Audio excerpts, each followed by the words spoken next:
Vanderlei Pérez. Aquele nosso bate-papo. Né? Aliás, Vanderlei já ficou um tempinho aqui, quase um mês sem aparecer aqui, né?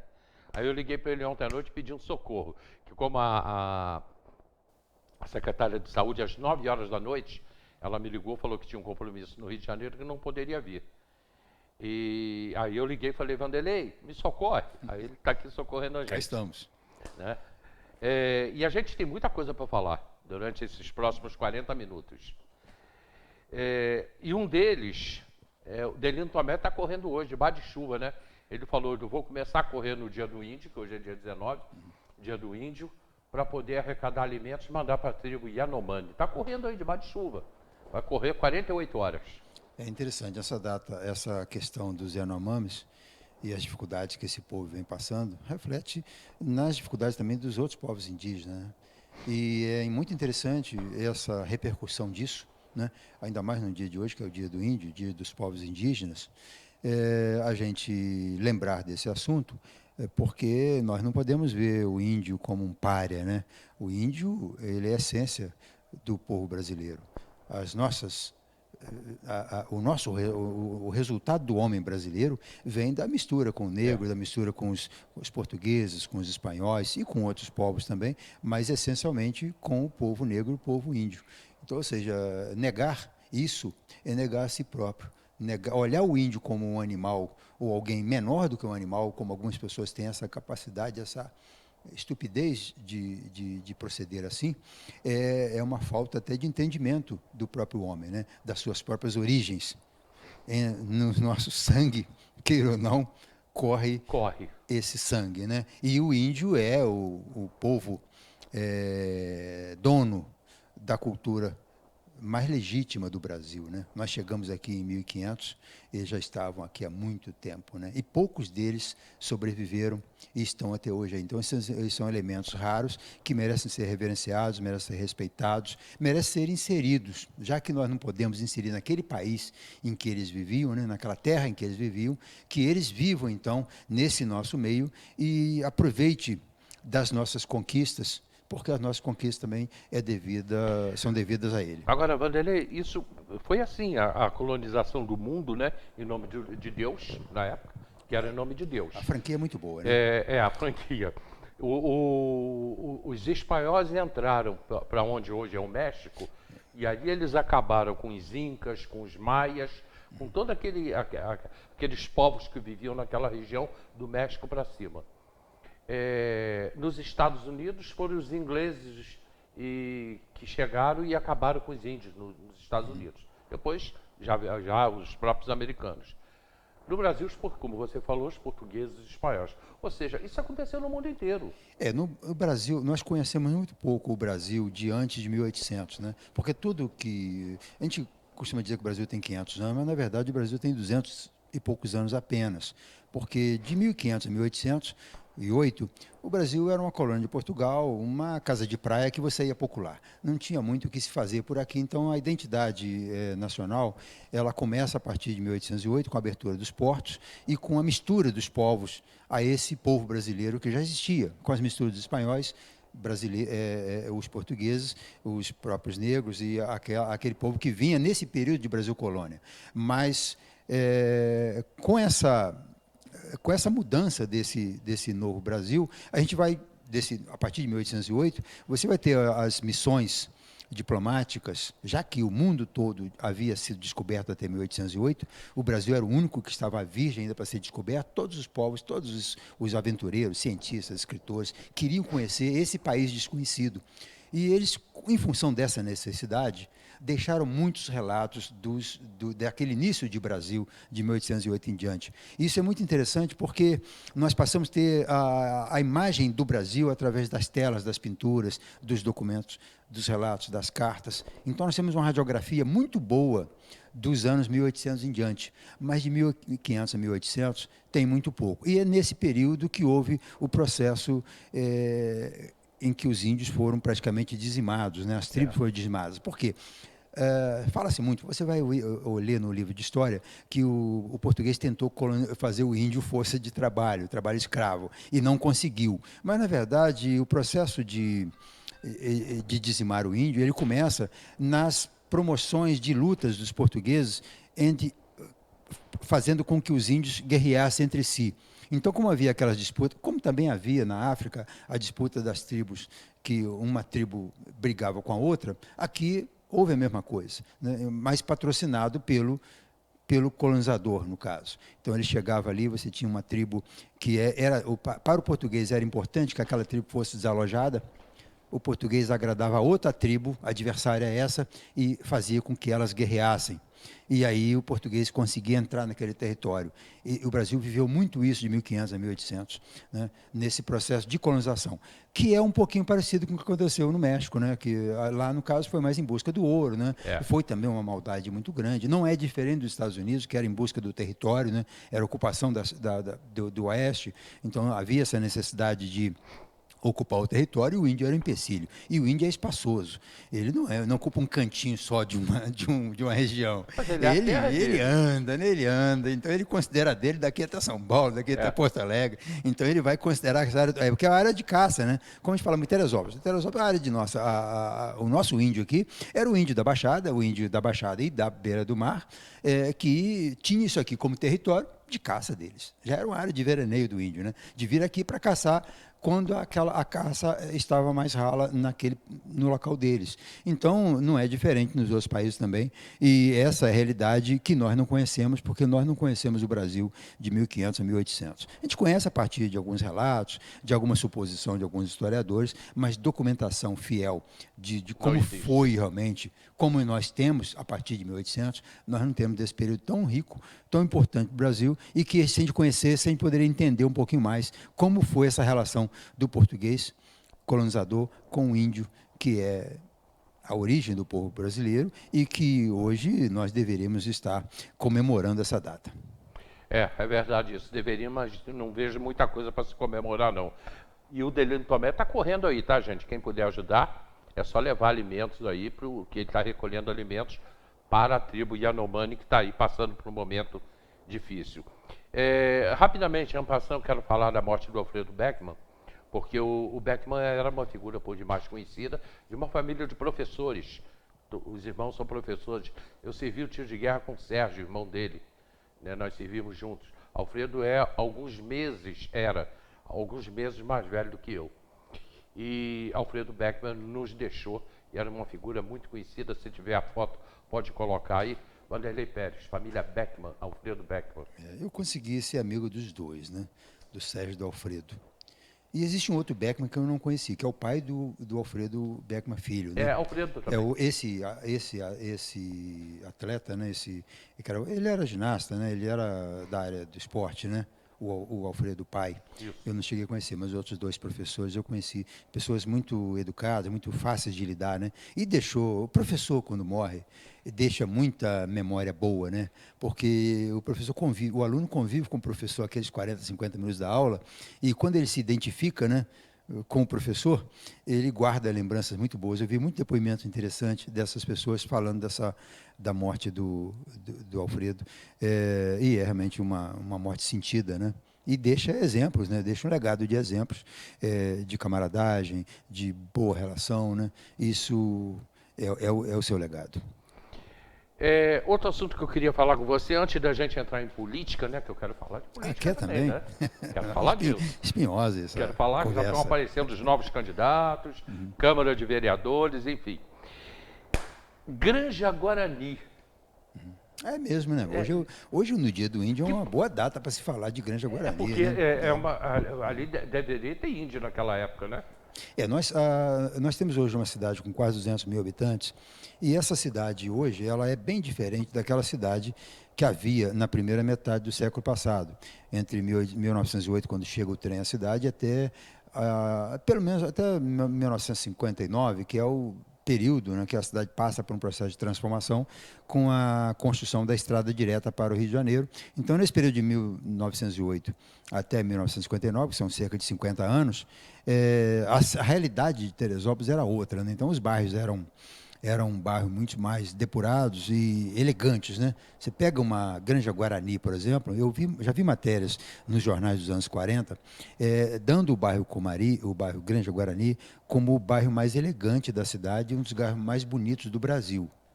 Granja Guarani. E é.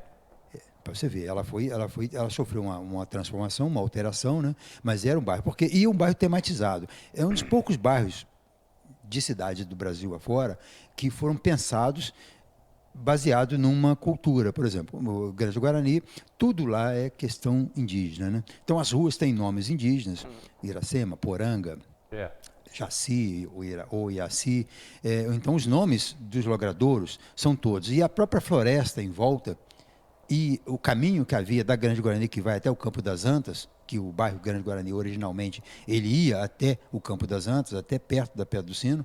Ele, depois que vai criar o Parque Nacional em 1939, ele perde essa área do rio, do outro lado do rio. A Granja Guarani ia até lá em cima. A propriedade dos Guinle, né, ela vai até a divisa com o sítio do Barão de Mauá, em Petrópolis, ali naquele baixado, perto de Itaipava já, em Correios, perto de Correios ali. Então faz essa divisa com isso tudo. E essa propriedade, em 1939, o Arnaldo Guinle, que era dono da Granja Guarani, e o Carlos Guinle, dono da Granja Comari, eles doaram as cabeceiras de morro, Pico da Bandeira, os morros onde estão o Parque Nacional e os morros da Granja Guarani foram doados para o governo federal criar o Parque Nacional. Mas esse bairro, quando foi criado, houve-se ali a ideia de tematizar o bairro nas lendas indígenas. Tanto que o Arnaldo pega uma área de 9.000 metros quadrados, é muita terra, em loteamento né? Hoje os lotes têm 300 metros quadrados. E constrói um mirante no meio desses 9.000 metros, faz umas ruas, que essas ruas, pouca gente viu, chegou a ver essas ruas do Mirante da Granja Guarani. O pessoal lembra do Mirante, mas não lembra das ruas, dos jardins que havia naquele entorno ali. E cria um atrativo para a cidade. Era um atrativo, que era o Mirante. É um presente para a cidade, uma área de 9.000 metros, de um jardim, como se fosse um parque, para as pessoas visitarem. Isso ficou aí sendo muito utilizado até perto dos anos 60, né? Depois começa aquele processo de degradação e virou aquele monstrengo que está lá hoje, em fase de deterioração, numa área muito restrita, porque essa área foi também sendo ocupada e construída nesses 9.000 metros, né? O próprio... Lá tem uma comunidade chamada Largo do Machadinho, né? Que muitos chamam Largo do Machadinho, mas na verdade é o Lago do Machadinho, porque ali havia um lago.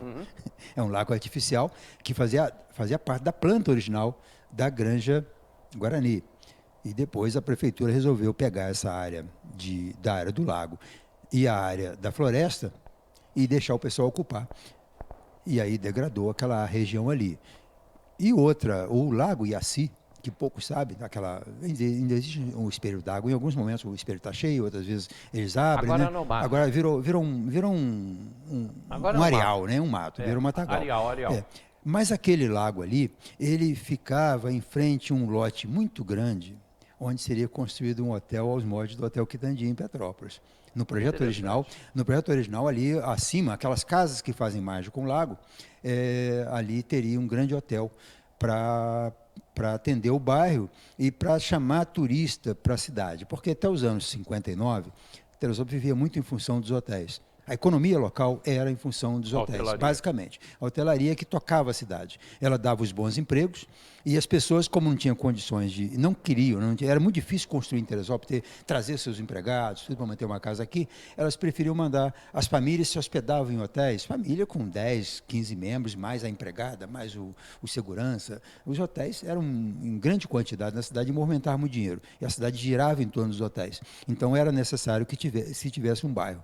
Mas nesse período de 40, 50, a cidade passa pelo processo de transformação, as pessoas com a estrada direta resolvem, em vez de ficar em hotel, construir sua própria casa.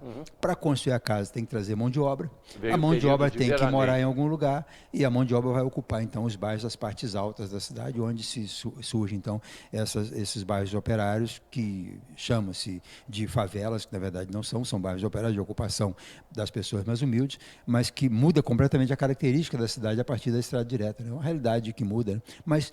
E muda também a realidade de alguns bairros, como a própria Granja Guarani, que era um bairro muito elegante, um bairro que inicialmente foi destinado para a classe rica, não classe média apenas, e hoje é um bairro comum da cidade, como tantos outros, um bom bairro, perto do alto, no eixo da cidade, um local ensolarado, mas fora daquela realidade. E está esquecendo a sua própria origem, né? E é Aliás, preciso muito que abandonado pelo poder é público a preciso que Granja se faça, Guarani. inclusive, a preservação dos nomes das ruas, da característica dos bairros, da característica dos logadores, para que as pessoas entendam a importância, né? E a ignorância das autoridades é tão grande ao ponto de se deixar construir uma torre de telefonia celular na frente do mirante, Na frente do Mirante. fechando a miragem, que aquele mirante foi feito para olhar para o alto, para a cidade e olhar para as montanhas, porque as montanhas têm a ver com o romance guarani. Então você constrói-se uma torre de celular, que é o exemplo do que há de pior nessa nossa nova fase agora da humanidade, que é o raio do celular, que é útil, mas que traz tantos transtornos para a gente. A gente vive mais em função dos transtornos do celular do que das virtudes, dos benefícios que ele nos traz. A ideia é tombar a Granja Guarani. Eu entendo que é necessário tombar. Eu fiz até o Promemória fez uma sugestão à Câmara para fazer o tombamento do bairro. Manter as ruas, os logradouros com os seus nomes. Porque senão daqui a pouquinho aparece, como a lei permite que mude nome, que só não pode mudar nome de logradouro, nome próprio, e data cívica, você pode mudar. A hora que alguém fizer um lago, a hora que a prefeitura de novo tirar aquele assoreado do Lago Iaci e tirar aquele matagal ali e espelhar o lago, como foi na época o Petro fez isso, né? Lembra que o Lenzi, o governo Petro fez ali, ficou um lago maravilhoso, com quiosque, área de lazer. Vai aparecer um vereador para nomear uma tia, uma sogra e dar o nome de alguém que não tem a menor importância para a cidade, para aquele logradouro. Então é necessário que se mantenha, naquele bairro especificamente, os nomes originais. O Promemória fez essa sugestão à Câmara, eu acredito que os vereadores vão acatar, porque é uma coisa necessária de se fazer, porque quando a gente fala de Granja Guarani, a gente está falando da origem do Brasil, está falando da questão indígena, a gente está falando do romance o Guarani, de José de Alencar, que é o primeiro escritor genuinamente brasileiro, né? Ele escreve o Guarani lá em 1857 e vai... As pessoas passam a olhar para o Brasil a partir do José de Alencar e a partir do Guarani. Então, você ter em Teresópolis um bairro homenageando os índios é bom demais, inclusive até lembrar desse assunto no Dia do Índio, né? Marcos Habib, já botei aqui, a gente vai apurar direitinho essa informação que você nos passou aqui sobre a morte de uma pessoa. O professor Leandro Coutinho botou que foi só a partir da obra Viagem pelo Brasil, de Spix e Martius, dois pesquisadores alemães do Museu von Martius, né? Que vieram na comitiva de Dona Leopoldina, futura esposa de Dom Pedro I, que se começou a traçar um perfil mais cuidadoso do Brasil. São 3 tomos obrigatórios para quem estuda a história do Brasil. Eu cheguei a ter, eu li bastante essas obras dos viajantes, cientistas estrangeiros, quando eu fiz o livro Viagem ao Passado, né? Esse livro que a gente lançou ano passado, ele cuida justamente desses viajantes, dos escritores, dos cientistas, né? E o Spix, por exemplo, que ele vem fazer essa relação com a Serra dos Órgãos, com a identificação das espécies nativas, né? Então isso vai ser é o que dá o entendimento desse Brasil dos anos 1800. Porque se você tirar as missões estrangeiras daquele período de 1820 a 1850, você tirou tudo. Você não tem memória desse tempo antigo. E os relatos dos ingleses, principalmente, que os ingleses deixaram um trabalho muito grande em Teresópolis, eles são perfeitos, porque eles são perfeccionistas no relato. Então, eles vão fazer um relato iniciando que amanhã ela começou com a temperatura de tantos graus, que o sol se pôs a tal hora, que já faz uma semana ou tantos dias que não chove. Então, além dele relatar o que aconteceu, ele tem os detalhes daquele tempo, do contexto da história, né? E quando também eles falam de episódios que ocorreram na corte, que é aqui pertinho de Teresópolis, que é o Brasil girava em torno do Rio de Janeiro, que é o centro cultural do país naquele período. Ainda é. Não tanto, mas ainda é. Então, ele deixa relatos, fragmentos, num texto simples, um texto de 4, 5 páginas, que você busca uma informação sobre um assunto, às vezes uma espécie, você vai encontrar informações que te completam outra informação. Por isso que essa presença dos estrangeiros naqueles primeiros anos do Brasil, período ali do Dom João VI e Dom Pedro I e Dom Pedro II, ele vai ser muito importante, ele é baseado em função dos relatos dos estrangeiros, dos cientistas, e eles, claro, eles se encantavam com a região serrana, porque tinha muita coisa aqui que não havia em outro lugar, não só lá fora, como também no próprio Brasil. A professora Rita Mello botou bom dia, Hélio, bom dia, Vanderlei, falando sobre a tua palestra ontem na ATL, que ela aprendeu muito com você, te agradecendo pela palestra. A Rita. Falamos ontem, foi a festa nossa de 62 anos da Academia Teresopolitana de Letras, foi um evento muito bom da nossa presidente Cláudia Menezes, foi foram 2 horas de muitas atividades, né? Foi bem intenso, e eu tive o privilégio não só de falar sobre a academia, mas também de ouvir uma palestra muito boa do Jorge Ferradeira, falando sobre Tiradentes. O Ferradeira acumulou muita informação, conhecimento estupendo sobre Tiradentes. E ele fala com muita propriedade e paixão. Então é muito bom ouvir o Ferradeira. Pena que essas palestras, que poderiam durar 40, 50 minutos, têm que ser restritas ali a 10, 12 minutos, porque a agenda é longa, né? A fila tem que andar. Mas foi um bom evento. Mas Ferradeira gosta de alongar as palestras, né? Mas eu sentei sentei à mesa ao lado dele, e aí ele olhou para mim e falou: Vanderlei, você vai falar quanto tempo? Eu falei: senhor Verdadeiro, no máximo 15 minutos. Ele obedeceu, e uma palestra muito sucinta, muito objetiva. Ele falou em 15 minutos o que poderia falar em 1 hora, e falou tudo ali em 15 minutos. Ficou muito bom evento da academia. O Marcos Habib, ele fica em casa pesquisando para passar informação para a gente.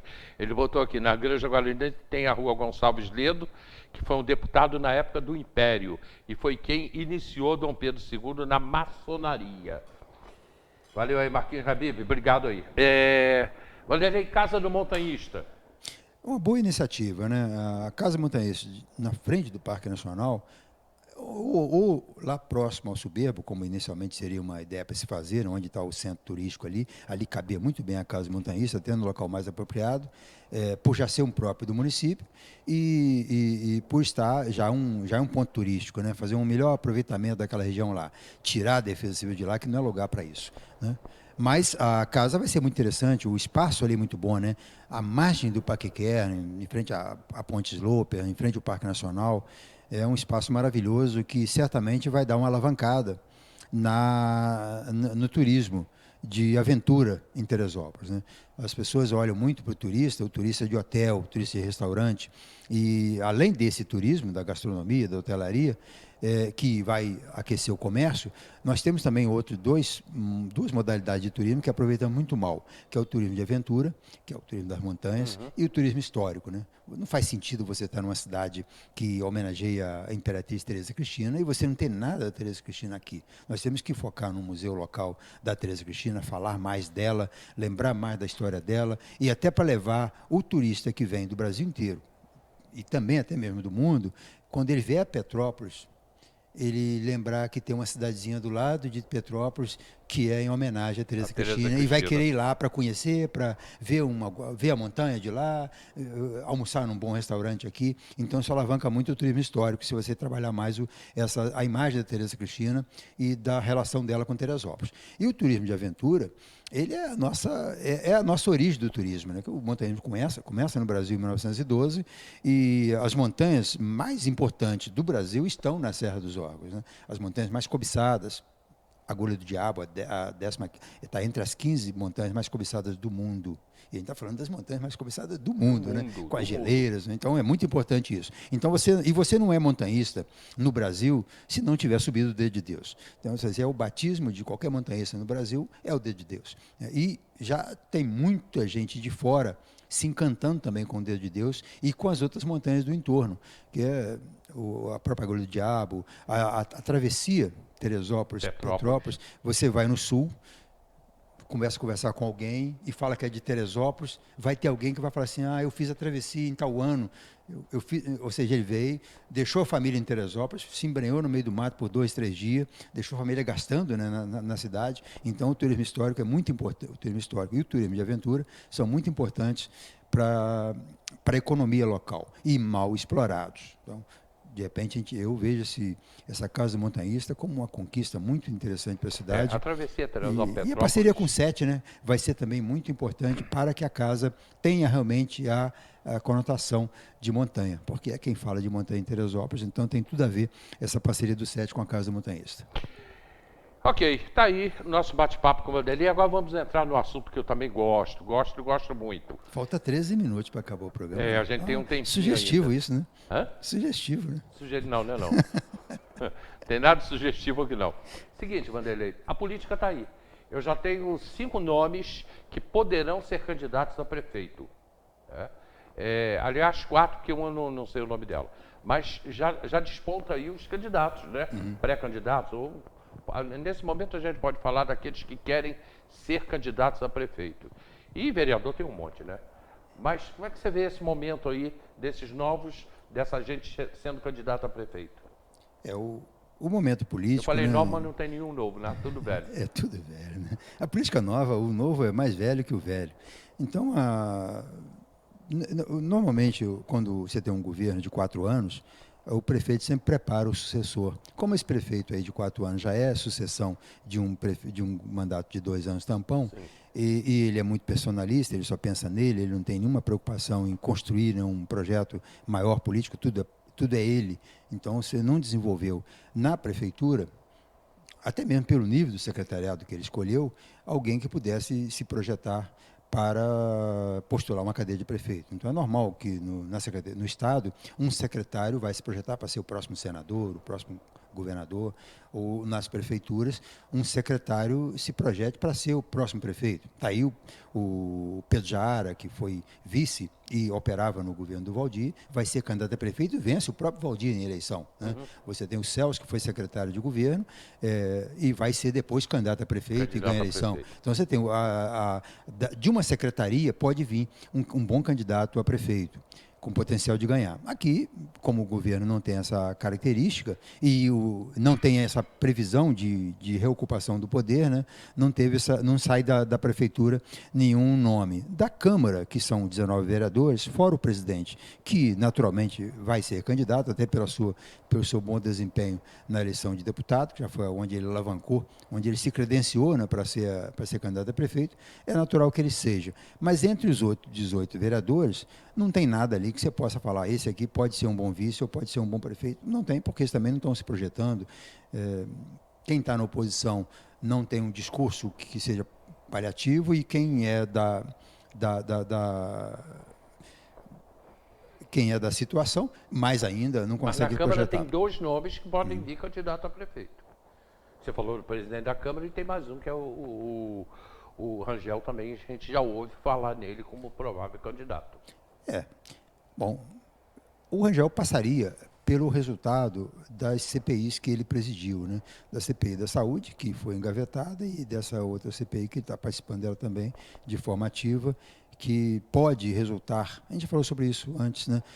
Se você tem, a CPI pode virar uma comissão processante, pode render uma cassação de prefeito, ela pode projetar até pela capacidade do vereador de investigar e se projetar em função disso. Mas, de qualquer forma, eu não acredito muito nessa candidatura, dessa ambição do Rangel ser candidato a prefeito, não, até porque ele tem uma característica mais de legislativo, mas, de qualquer forma que seja. Mas eu não vejo assim que da Câmara sairiam 2 candidatos, até pelo consenso natural que o Leonardo consegue arranjar ali na casa. Tudo com ele é 19 votos, né? Ele tem uma habilidade de negociação muito grande, né? Então, naturalmente, seria uma candidatura que seria sacrificada em função de outra, né?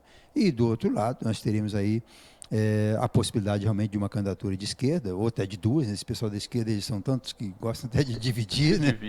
Eles são tantos que gostam de dividir os votos. Então, você pode ter ali 2 candidaturas de esquerda, naturalmente, né? Da Bertoche e da Quintana, né? Que elas estão sempre disputando assim, o mesmo cargo. Mas pode vir uma candidatura de esquerda, assim, seja uma ou 2, vem. Né? Já se colocou como possível candidato o Alex Castelar, que tem aí o apoio de alguns deputados, de alguns secretários de Estado. Né? Já me vai ver como que vem. É possível que ele venha candidato, sim. E a gente tem essa realidade aí, e ainda tem a possibilidade real da candidatura do Tricano. O Tricano, com essa aprovação das contas dele na Câmara, ele mostra uma habilidade política, né, que ele sempre foi muito para o enfrentamento, conseguir as coisas na imposição, e ele tem ali uma habilidade política para conseguir a aprovação das suas contas por unanimidade, com o voto rebelde ali do Amorim, que votou não contra o Tricano, mas contra, com a sua convicção de que pareceres do tribunal têm que ser respeitados. Então, ele votou assim, pelo parecer do tribunal, não contra o Tricano, mas, de qualquer forma, foi uma votação por unanimidade. Então, mostra mostra que há uma vontade dele por uma candidatura. Então, Então sei nós lá. contamos aí Maria Bertotti, Tricano, Léo, o Rangel, 4. Qual é o que? E o Alex, né? Hã? E o Alex, né? Então já tem 6. Alex Castelar e Dr. Maurílio. É. Já tivemos oportunidades anteriores, nesse momento está falando 12 candidaturas. Então, quando a gente está falando em 6, 6. já estamos filtrando para bem menos, né? Quem sabe nós vamos ter uma eleição aí com 2 ou 3 candidatos apenas, né? Que já tivemos também. Sempre que a gente tem uma candidatura, uma eleição com muitos candidatos, a próxima é natural que venham menos candidatos. E é possível que a gente tenha realmente uma próxima campanha com 3 ou 4 candidatos só, não deve chegar a 5, não. Considerando que vai vir ainda uma candidatura da esquerda forte, né? Seja uma ou duas ali. Não acredito em muitos candidatos, não. Mas é o início, né? O governo já está arrumando as gavetas, né? Os secretários têm que entender assim. É a hora de fechar os convênios, acabar com podar os problemas, acertar a casa e limpar as gavetas, que é o mais difícil, porque as manchas na gaveta ficam muito fortes com um governo longo, né? Ainda mais o governo de reeleição, vão ter muita dificuldade de realização pela condição do próprio governo e diante mesmo, né, das possibilidades que ocorrem na cidade. Isabel, me manda o nome do seu avô, que eu preciso, rapidinho que está encerrando o programa. Manda o nome do seu avô. Isabel Cristina, ela botou aqui, meu avô foi o primeiro a subir o dedo de Deus. Ele e o grupo dele subiram o pico do dedo de Deus. Raul Azevedo, aí eu não sei se é o avô dela, botou aqui. Não, botou Raul. Hã? Não, mas está aqui Raul Azevedo. Os conquistadores os conquistadores de Deus foram o Zé Teixeira de Guimarães, Raul Carneiro, e os irmãos Oliveira, né? Acácio, Américo Acácio, Américo. Sempre esqueço um, cara. Pois é. Poxa vida. E esses conquistadores, então, eles conquistam de uma forma até tem inédita. Tem a foto, né, né? deles hoje no... Exato. Tem essa foto aí, Alex. Se você tiver a foto, a gente tem no jornal Diário de hoje, na edição online. A gente tem essa foto. Mas é Raul Azevedo que ela Raul botou... Carneiro. A digitação caiu errada. Entendeu? Ela botou Raul Azevedo. O Raul Carneiro, na verdade, foi a base da conquista do Dedo de Deus, né? Porque ele que conta para o Zé Teixeira que ele guiou os alemães um mês antes, até o Dedo de Deus. Raul Carneiro. Não, aí foi a Gisele que botou para mim Raul Carneiro. Então, quando a conquista de Deus aconteceu de uma forma muito curiosa e muito interessante, porque você tem o Arrojado Lisboa, que era o presidente do DENOX, né? O diretor do DENOX, Departamento Nacional de Obras Contra as Secas, que existe até hoje com outro nome, mas existe ainda. Eles queriam descobrir o que havia nas montanhas da Serra dos Órgãos. Alguns diziam que podia haver minério, o tipo de geologia que havia e da própria flora. Então eles mandaram para subir as montanhas de Teresópolis, e o Dedo de Deus era uma referência já naquela época de importância para a cordilheira, né? Mandaram um geólogo e um botânico. O botânico foi Lutz Berger e o geólogo foi o Hans Baumann. E esses dois vieram à cidade, se hospedaram e foram contratar um caçador que pudesse levar eles no cume da montanha. Eles eram alpinistas alemães, sabiam, já tinham subido as montanhas principais da Europa, porque o montanhismo já existia na Europa há mais de 50 anos. O montanhismo é de cerca de 1870. E esse Raul Carneiro leva, então, até o ponto do início do Dedo de Deus, e dali em diante ele vai acompanhando os montanhistas pela ideia de que eles tinham de como chegar ao cume. E quando chegaram, usando os equipamentos, já de baudrier, de corda, de argolas, para chegar no cume, quando chegaram num ponto da montanha, faltando uns 30 metros, onde tem a escadinha do Dedo de Deus, eles olharam, tentaram outro lado e disseram, chegamos até onde dava para chegar. A partir de agora, se nós não chegamos, ninguém vai conseguir. Quando ele fala isso, o Raul Carneiro é que vai falar para o Zé Teixeira de Guimarães que aconteceu aquilo que os caras... Mas ele falou assim, mas quem sabe a gente não descobre um jeito de chegar lá. Mas e como é que a gente chega até esse ponto onde chegou? Eles tinham equipamentos. Então, o Zé Teixeira de Guimarães, por isso ele é tão importante, por isso ele é cultuado como o principal conquistador de Deus, porque ele tinha uma serralheria, uma ferraria, né? Então ele vai construir, baseado nos desenhos que o Carneiro fez, do que eram aqueles equipamentos dos alemães, vai construir equipamentos de montanha similares. É onde ele cria o grampo P, que fixa na pedra, né, que segura a corda. Então ele vai fazer todo aquele equipamento, uma réplica, a partir dos desenhos do Carneiro, e vai chamar os 3 irmãos para subir a montanha, então, com ele. Então vai ser aquela aventura de uma semana, e quando eles chegam no ponto e veem que realmente não dá para passar dali. E vão ter que dormir nesse ponto para descer no dia seguinte. E à noite, o Teixeira, matutando uma solução para o problema, de manhã ele fala, tem jeito, vamos descer e buscar uma árvore. Então eles cortam uma árvore muito grande e sobe com essa árvore a montanha toda, é o pau do Teixeira, né? E chega ali, tomba o pau sobre o abismo e sobe como se tivesse subido num pau de sebo. Porque nós temos a tradição do pau de sebo no Brasil, né? Já era uma coisa nossa, da nossa cultura de subir em pau de sebo. Então ele sobe ali no pau, que seria um pau de sebo, e tomba do outro lado, laça a corda e faz a travessia e conquista o dedo. Coisa que os alemães não conseguiram fazer, né? O José Teixeira de Guimarães, ele era pai do Jaci Teixeira Guimarães? Pai do Jaci. A família Teixeira Guimarães de Teresópolis é dela. E ele é irmão do João Pernambuco, João Teixeira Guimarães, do lado do sertão, com Catulo Paixão Cearense. Né? Não é uma família muito grande em Teresópolis, mas acabou dando, continuando na história. E teve uma relação também com a família Vieira, né? Que eles se misturam ali também, é uma família muito importante. Porque o Jaci Teixeira Guimarães, ele vem a se casar com a Mariana, professora Mariana Teixeira, né? Guimarães. Que foi secretária de Prefeitura, secretária de Educação. Foi diretora do Colégio Euclides da Cunha, e ela batia nos alunos de vara, tá? Eu estudei com ela, foi cascuda, né? Diretora do Grupo Escolar Euclides da Cunha, e hoje o Colégio de Bom Sucesso dela, Escola Mariana Leite Guimarães. Mariana Leite Guimarães, Dona Mariana, que foi diretora do Grupo Escolar Euclides da Cunha. E eles tiveram um filho, ela e o Jaci. E aí eu já não sei mais. Mariana Leite Guimarães, e esse Leite substituiu, o Leite é o nome do marido, substituiu o nome original dela, Mariana Rispoli Guimarães. Isso né? mesmo. E eu conheci Jaci Teixeira Guimarães também. Jogou futebol no Cruzeiro e no Vasco da Gama. Foi jogador de futebol. O Teixeira é uma referência para o montanhismo nacional, é uma referência para o montanhismo do mundo, né? A gente fala dos 5 conquistadores, o Teixeira, porque foi ele quem fez os instrumentos para a conquista da montanha. E ele criou o grampo P, que é o grampo que, como é o grampo de montanha que os alpinistas alemães usaram, eles não conseguiram saber como era exatamente, que eles fixaram na pedra, ele vai, da cabeça dele, ele faz um pedaço de ferro, faz uma argola e cria um P, entendendo que a corda vai exercer um fluxo de peso negativo, ao contrário, quando jogasse o peso nela. E esse grampo é cultuado no mundo inteiro. Ele é visto como uma peça de museu no mundo inteiro. Essa história já foi contada, está sendo contada. Em filme, inclusive, né? Em filme, inclusive.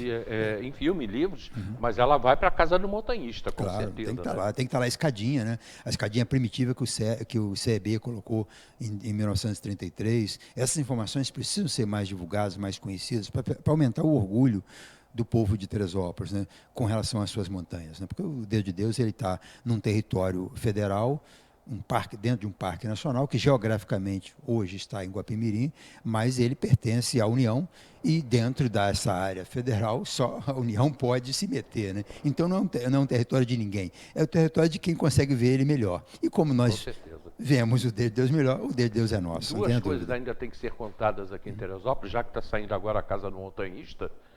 Tem que ter a Casa da Estrada de Ferro também, a gente precisa. Imagino vocês ali na ponte do Parque Nacional, hoje uma locomotiva parada ali, obviamente parada, né? Uma locomotiva, colocar uma locomotiva em cima da ponte do Parque Nacional. E, obviamente, ela tem que perder peso, ela teria que tirar muitas coisas de dentro dela para perder peso, que lá, ninguém vai lá. E toda iluminada. Imagina que imagem que nós teríamos ali. E o trem tem tudo a ver com a montanha, porque a imagem que se tinha da aventura de subir o Dedo de Deus era você jogar a mochila nas costas, os equipamentos, e pegar o trem e pular do trem em movimento, subindo a serra, né? Então o trem não parava, não. O Marquês dava uma meia paradinha. E aí, essa história, ela também precisa ser contada no museu. E uma outra coisa que tem que se fazer aqui em Teresópolis, que também tem uma história, é o Museu do Rádio. Mas esse é papo por um outro dia. Vanderlei, acabou o nosso Chegamos, tempo, né? Ultrapassamos aqueles 40 minutos a gente batendo papo que aqui. bom. Papo obrigado, agradável, obrigado pela oportunidade da participação. Programa de amanhã, eu vou estar aqui com Marcos Basílio. Ele vem para falar, a gente vai falar de política, a gente vai falar do momento que nós estamos vivendo. Vai ser um papo muito bom, meu amigo, meu irmão, pastor Marcos Basílio, no programa.